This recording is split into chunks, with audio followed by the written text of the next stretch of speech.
Hello everyone, my name is Cesar Alberto Martinez Lubet. I'm from Tech Millennium Campus Villahermosa and I'm going to present you the exercise 10 of the Cold War. First of all, I want to give you an overview of the topic, okay?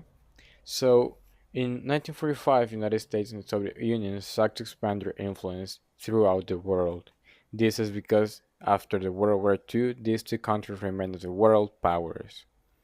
By 1949, United States formed the NATO. The NATO was an organization between countries of the west side of the world.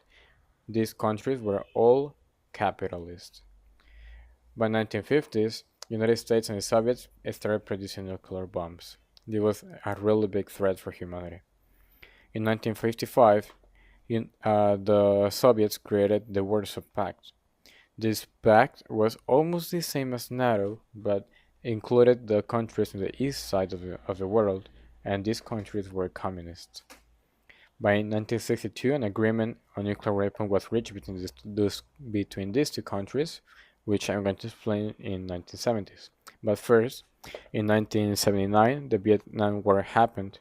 This was a huge attack or physical war. We call it hot war because it was physical.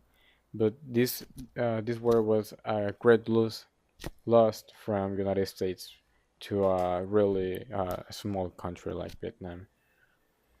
By 1970s, this agreement that I told you before happened. The Arms Limitation Agreement, also known as SALT I, happened. It stated that these nations should not continue producing nuclear bombs, and they shouldn't make either defenses. So the threat was continuous. And in 1980s, the Soviet War happened in Afghanistan. This is actually an interesting event as the United States, uh, people say that the United States actually created ISIS with these attacks. So all the latest terrorist attacks from ISIS were actually something that the United States created. Weird. And finally, in 1990s, the end of the Cold War happened with START 1. This was another agreement from nuclear weapons. But well, I'm gonna show you now some pictures about the map of the world, then about Europe, and finally about Japan. But well, first in the world, we can see the red zone is, or the red area, is all those communist countries that were affiliated to the USSR, and the ones in blue and green are those who were in the west side of the world, which were capitalist countries, including the United States. Now the one in Europe, you can see that all these parts of red are those communist countries which supported the Soviets. All these countries that bordered with the USSR were Poland, Hungary, Romania, Ukraine, Belarus, and Poland, to name some. And the others, we can say that it's Britain, France, Spain, and here is an interesting part because we can see that Germany was divided into sides. The east side belonged to the Soviets, and the west side belonged to United States, France, and Britain. Finally, we have a map of Japan. In this one, Japan is divided into communist and capitalist, just like Germany was divided at some time. Now, there's some controversy about what the Cold War really is. It is actually a fight for global supremacy. As I told you before, the two global leaders were United States and the Soviet Union. So they prompt to uh, influence other countries with their power. It was also a humanity concern issue as nuclear weapons and nuclear wars were a constant and delicate topic. Finally, we have the difference in belief and systems, as one system was the capitalism and the other system was the socialism. What the Cold War really is obviously something related to cold weather. This is just symbolic or metaphoric speaking, and it isn't also a physical war between the protagonists. This is where these terms that I was telling you before came in action.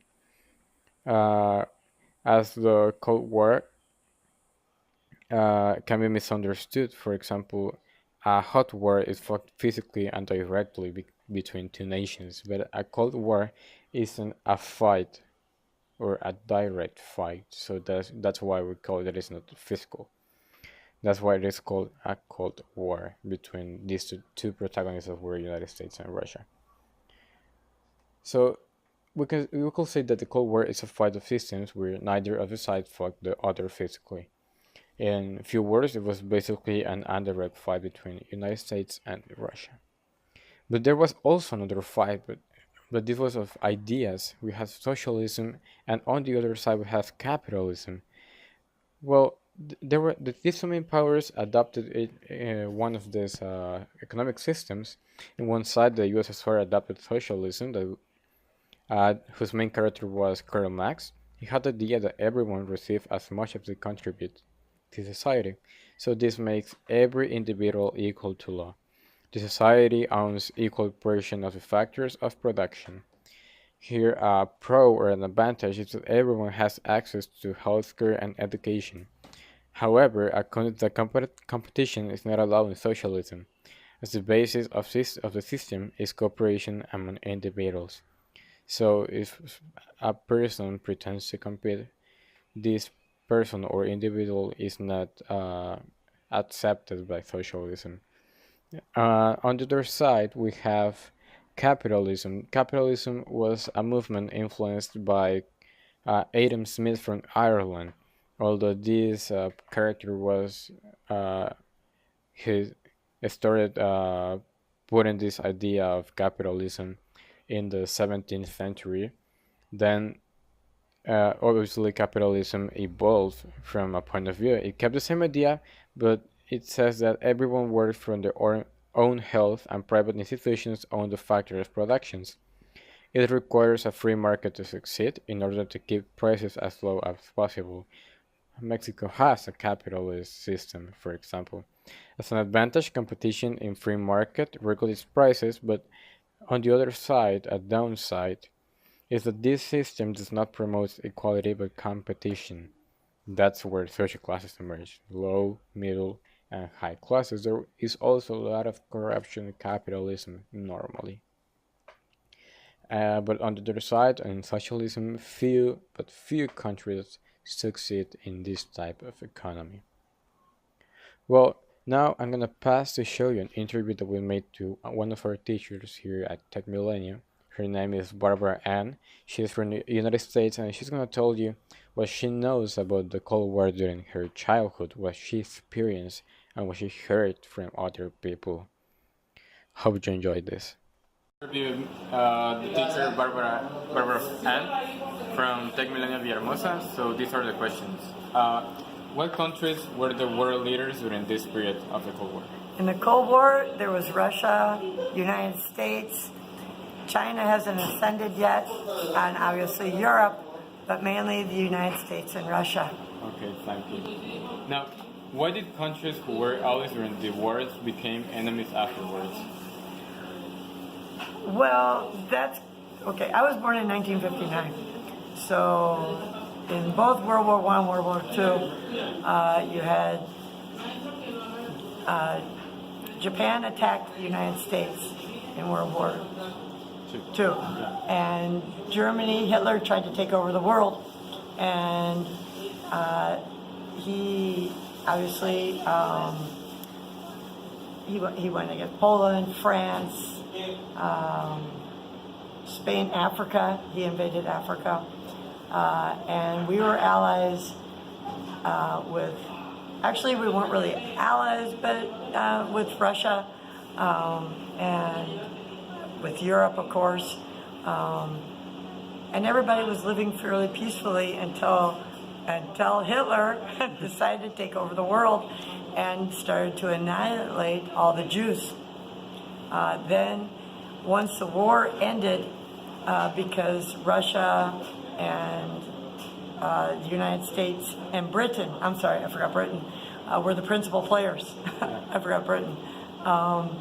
they divided Germany, and they divided it into 3 sections.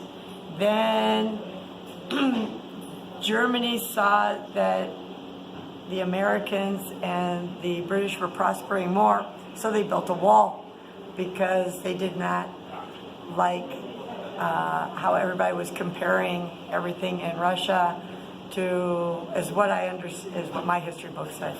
And so the wall went up, and the wall remained for many years until Reagan, my President Reagan, brought down the wall. And that was a big thing because they would shoot people, kill people trying to cross over from the Russian side from the west side to the east side to the west side, because the east was communist and the west was obviously capitalist, and so it was a big problem. And well, we had nuclear bombs. Hiroshima, after the Japanese, who were very vicious, and they were very good at warfare, very disciplined. The only way to stop them, we set off a bomb, the first atomic bomb in Hiroshima, and that ended the war. But it was their internment camps, and the way they treated the prisoners was terrible. It was awful. I'm sorry, but the United States, we don't do that. I mean, you hear about this, but I'm sorry. Other countries do worse, far worse things, atrocities, than we have ever done in my lifetime.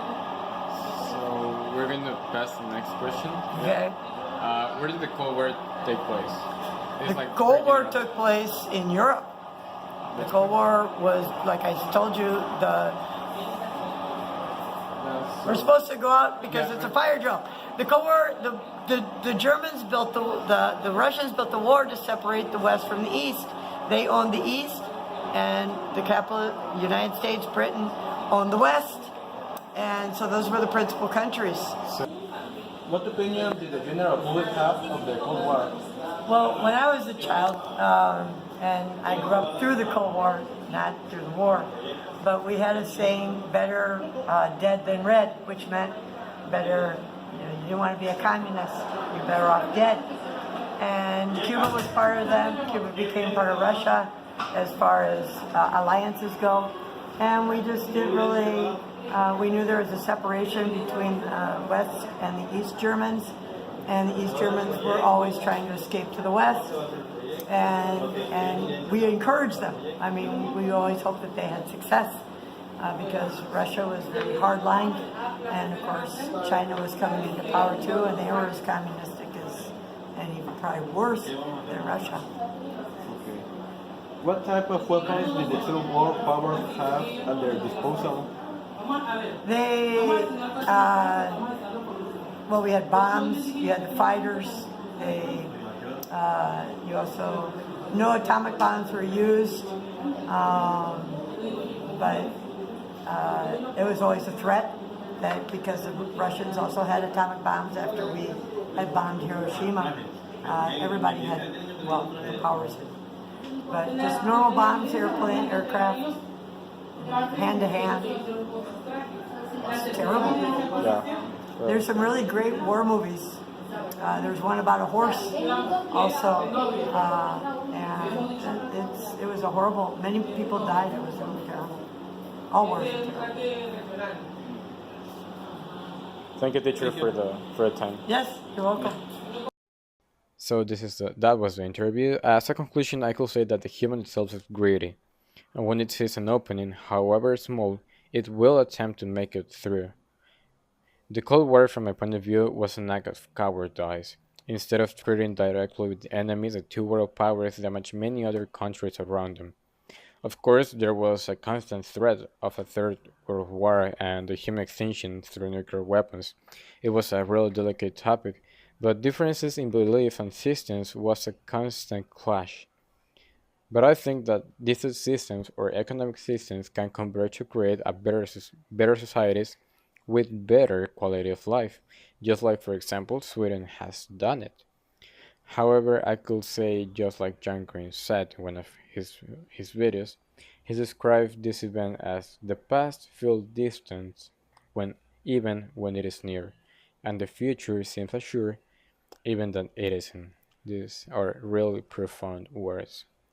Hope you enjoyed this presentation. My name is Cesar Alizet, and see you later.